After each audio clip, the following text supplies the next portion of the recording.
When I first visited the US as a Prime Minister, India was the 10th largest economy in the world. 10th. Today, India is the 5th largest economy.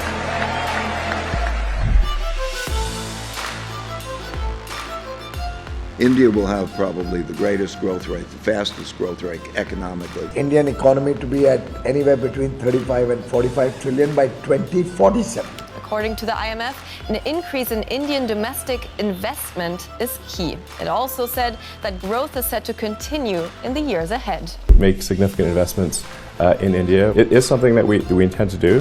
2047 जब आजादी के 100 साल होंगे, आजादी के दीवानों के सारे सपने पूरे करने का जिम्मा उठा करके चलना होगा.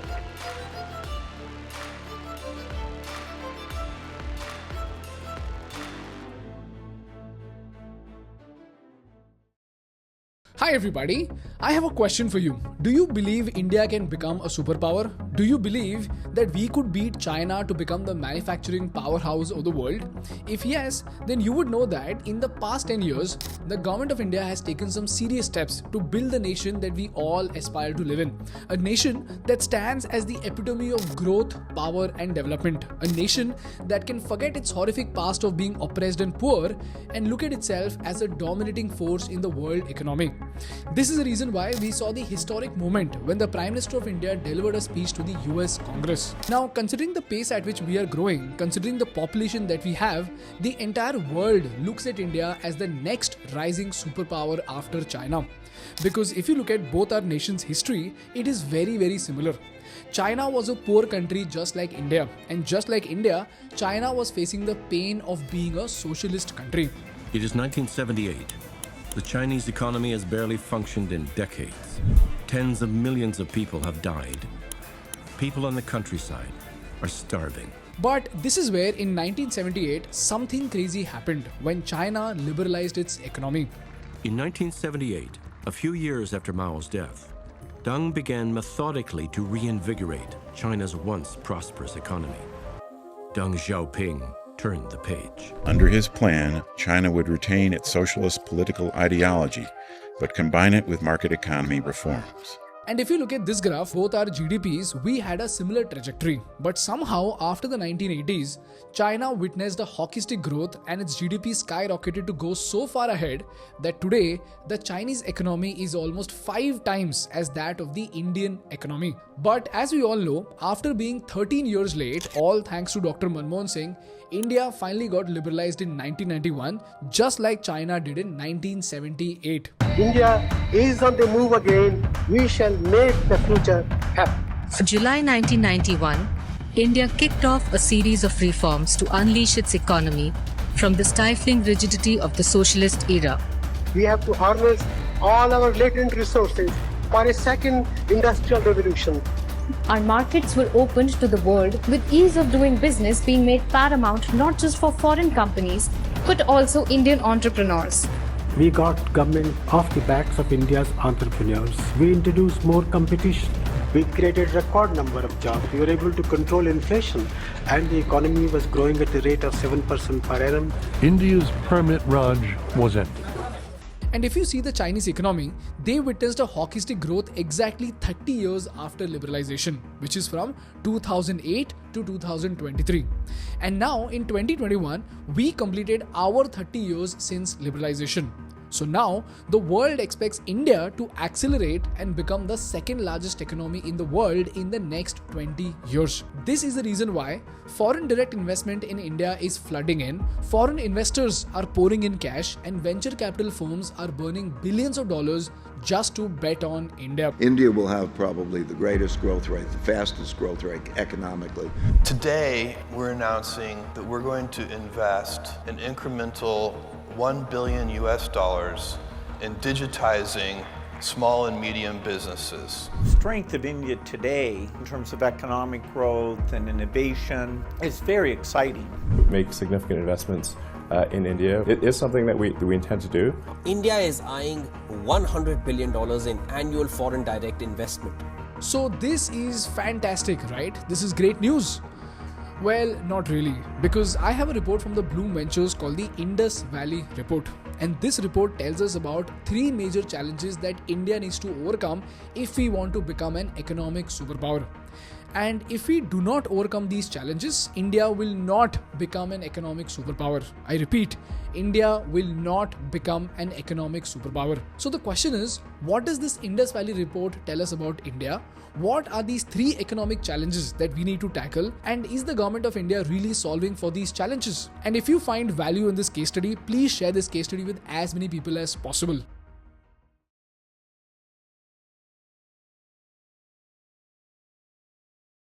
But before we move on, I want to introduce you to my go-to business guide and a very close friend, Rajiv Talreja. You know guys, thinkschool is now transitioning from a scrappy startup to a full-fledged organization. And I have been struggling to build systems and hire the right candidates. And now I'm struggling to balance the growth of my company and the growth of my employees. And you know, every time I have a question, the first person I call is Rajiv sir. And if you're also a business owner who's stuck in the trap of self-employment, where you are doing sales, operation, accounts and all the firefighting by yourself, then you are making a big mistake. Because the business owner has to play the role of management and not of a super employee. So if you want to master the art of building a great system, Rajiv himself is conducting something called the Business Pace program. This is a 3-day live online course where Rajiv will teach you step by step how to build an actionable system to create a profitable and scalable growth model, how to hire the right people, how to develop the skills of your team, what is the secret of employee retention, how to identify and fire the wrong people, and most importantly, he will also teach you how to design your systems for scale in all departments of your business. And you have my personal guarantee that this course is an absolute goldmine. So if you want to turn your business into a sustainable, scalable venture, then use the link in the description and check out Rajiv's Business Pace program.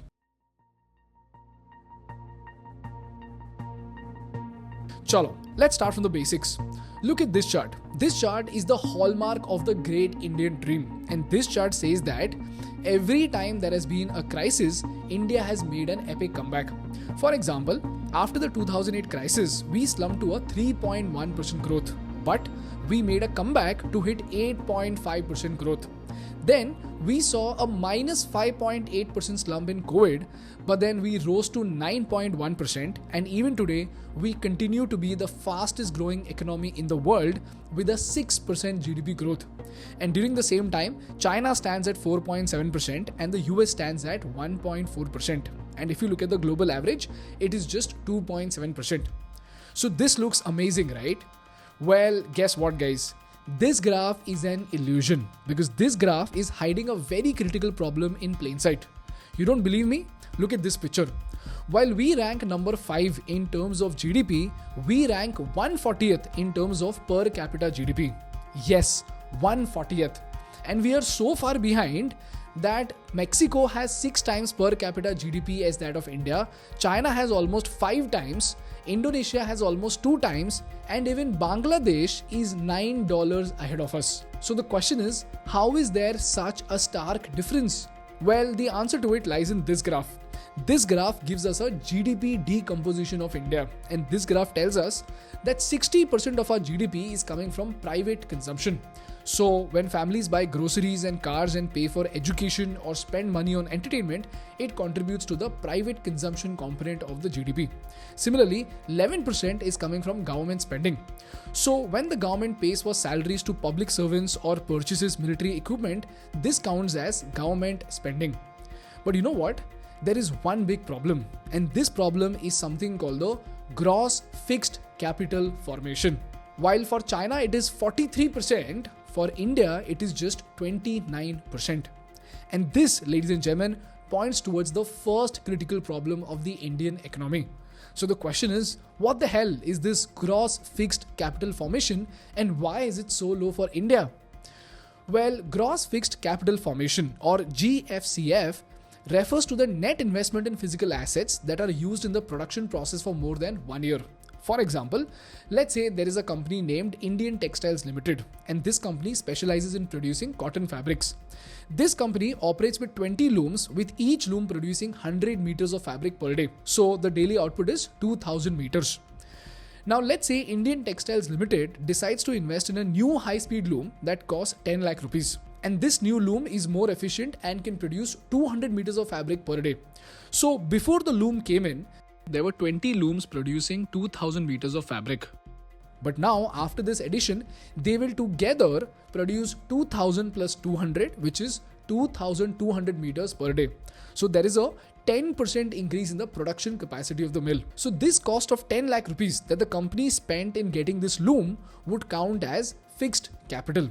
And when you add this capital from thousands of companies and the government projects all across the country, it gives you India's gross fixed capital formation. And in the context of the government, this capital formation is when the government spends money to build bridges, highways and optical fiber cables. And you know what guys? This gross fixed capital formation gives the country three amazing superpowers. Firstly, it increases production and lowers the production cost, so the economy sees an immediate increase in the availability of domestically produced products. Number two, when domestically produced products are available, they will either contribute to exports or they will reduce imports. And lastly, because of one industry increasing its production, it also encourages the related industries to grow. In this case, the addition of one loom has a ripple effect on dyeing, finishing and apparel manufacturing industries. All of this creates jobs, which eventually increases both per capita GDP and per capita income. This is the reason why gross fixed capital formation is absolutely important, not just for India, but for every other country. If this is very clear to you, let's come back to this graph. India's gross fixed capital formation is just 29% and for China it is 43%. And I don't know if you see this, but this is a disastrous difference. And the sad fact is that this has been the case for India for 20 long years. If you look at this graph, India has consistently underinvested in capital formation. So from 2001 to 2023, we have never invested beyond 35% of our GDP in capital formation. Whereas if you look at China, despite the Chinese economy being almost 5 times bigger than India, their capital formation is more than 40% of their GDP since 2003. So do you imagine this? 40% of $18 trillion is $7.2 trillion and our entire GDP is just $3.5 trillion. So ladies and gentlemen, China is so far ahead that China is investing more than 2 times of our entire $3.5 trillion GDP. And we are investing barely $1 trillion, which is 1/7 as that of China. This is the first critical challenge for the Indian economy, which is the lack of gross fixed capital formation. But this begs the question, if this is so obvious to us, then why on earth are we not investing enough into our gross fixed capital formation? Well, this is where the second critical problem of the Indian economy comes in, which is corporate and MSME debt. Look at this graph. From 1991 to 2020, India's domestic credit to the private sector has grown from 23.8% to just 54.7%. Whereas if you look at China, Korea and Vietnam, they stand at 182%, 164% and 115%.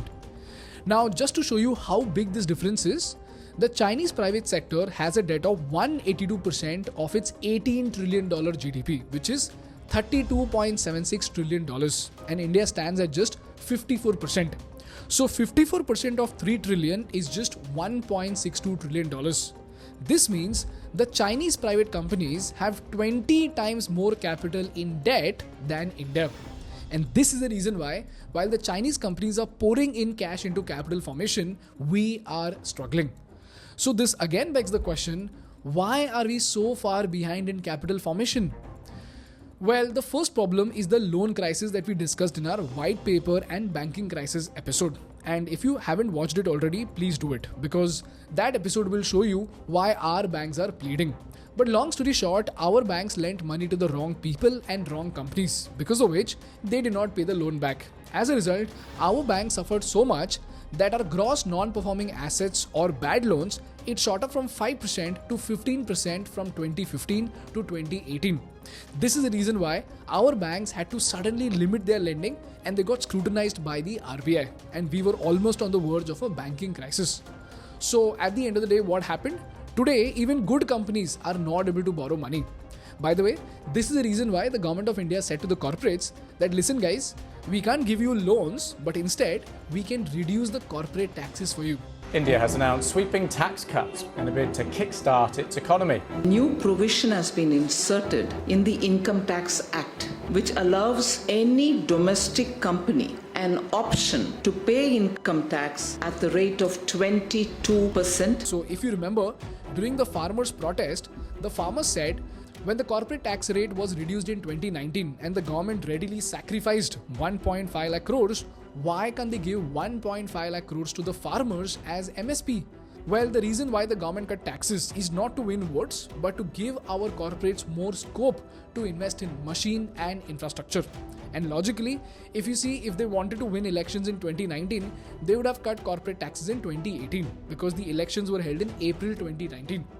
And if you see the timeline, these corporate tax cuts happened in September 2019. So the moral of the story is that the government did not give out corporate tax cuts to please the corporates or to win votes. They did so because it was absolutely critical for our economy. And secondly, we learned that lack of corporate debt is preventing us from investing in capital formation. The second problem for our lack of capital formation is the lack of MSME loans. And again, we've made a very detailed video on it, so please check it out from the I button. Meanwhile, if you know how MSMEs face a debt crisis, please skip to this timestamp. If you don't, here's a very simple explanation of the same. Let's say Ravi runs a small business selling finished textiles to retailers. He has a total of 1 lakh rupees in his bank account. Now, Ravi needs to buy raw materials worth 1 lakh rupees every month to keep his textile manufacturing unit running. And when he buys these raw materials, he has to pay his suppliers in cash. So he needs to have this amount of 1 lakh rupees available at the start of each month. And after his goods are produced, Ravi sells his finished textiles to retailers for a total of 1.5 lakh rupees. So this means he makes a profit of 50,000 rupees each month, right? But you know what, guys? The catch over here is that these retailers don't pay Ravi immediately. Why? Because they operate on credit. So they will pay Ravi only after 60 days of receiving the goods. So do you see, even though Ravi is making a profit on paper, at the end of the month, he is left with zero cash in hand. In fact, a negative of 1 lakh rupees because he invested 1 lakh rupees into production. But again, to continue his business, Ravi needs to infuse another 1 lakh rupees into his business so that he can buy raw materials from his suppliers and then sell it to his customers. So at the end of first month, even though Ravi has made a profit of 50,000 rupees on paper, he has a cash flow deficit of 1 lakh rupees. So now if Ravi does not have 1 lakh rupees, he won't be able to buy raw materials and he won't be able to cater to his next order. And this is what is the problem with the Indian MSMEs, where they purchase in cash but they sell on credit. So at this point, if Ravi could get a loan of 1 lakh rupees, he could use it to bridge this cash flow gap, right? And you know what, guys? This entire MSME sector, which employs people like Ravi, it is so important for India that they contribute more than 29% of the Indian GDP and are responsible for 50% of India's total exports. But you know what, guys? Unfortunately, people like Ravi do not get loans from banks at all. And even if they do, they get it at 15, 30 and sometimes 50% interest, which makes it very difficult for them to repay. And why are these loans so costly? Well, firstly, these MSMEs usually deal in cash, so they do not have a credit history. Secondly, if the banks have to process a 50,000 rupee loan, then 5 to 10,000 rupees just go into processing of documents and physical verification. So if 10% of their loan amount is only going into processing, then obviously the interest on loans will range between 30 to 50%, right? And lastly, these loans are usually a matter of urgency, and because the banks take a lot of time to process them, the purpose of the loan itself is defeated. This is such a big problem that India has a $530 billion credit gap, as in $530 billion worth of loans are needed but are not received by the MSMEs of India. This is the reason why India is building something called the Open Credit Enablement Network. I'll attach a detailed thinkschool case study in the description so that you can understand OCEN better. So this is the second reason why the private sector in India is not able to borrow, which is the credit gap of the MSMEs. And the last reason why Indian banks are not able to lend is because India by default does not have enough capital. And why is that?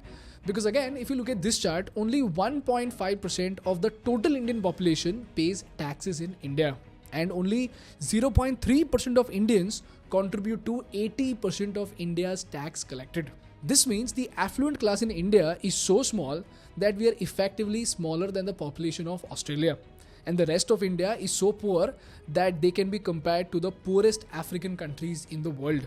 So long story short, the government doesn't have money and people don't have enough money to spend. This is the reason why even if companies want to produce more products, they are not able to increase production because the demand itself is too less. And because the demand is too less, they are not able to invest in increasing their capacity. So again, this results into less capital formation. And this gives rise to the third hurdle of the Indian economy, which is government debt. In simple words, since very less people pay taxes, the government doesn't get enough money to invest in infrastructure. And since the government doesn't have enough money to invest, what does the government do? The government takes up debt.